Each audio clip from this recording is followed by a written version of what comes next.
Dr. Rosenberg, a distinguished physician, completed his medical studies in his hometown before establishing himself in Manhattan, where he swiftly ascended to the pinnacle of his profession. One day, he was invited to present a significant paper at a conference, coincidentally held in his hometown. He approached the stage, and while placing his papers on the lectern, they slid off. As he bent down to retrieve them, he accidentally emitted a resounding fart. Amplified by the microphone, it could be heard throughout the room and down the hall. Despite his embarrassment, he managed to regain composure and deliver his paper before hastily exiting his stage.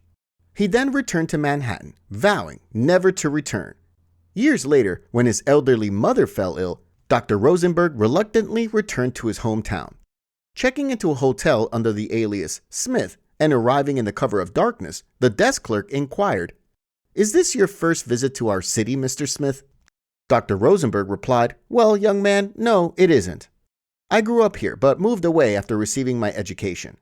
Curious, the desk clerk probed further. "Haven't you visited since?" Dr. Rosenberg hesitated before confessing, "Actually, I did visit once many years ago.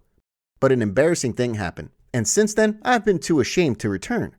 Attempting to console him, the clerk remarked, "Sir, while I don't know your life experience, I've learned that what seems embarrassing to me may not be remembered by others years later." Skeptical, Dr. Rosenberg responded, "Son, I doubt that's the case with my incident." The clerk, seeking details, asked, "Was it a long time ago?" Dr. Rosenberg admitted, "Yes, many years ago."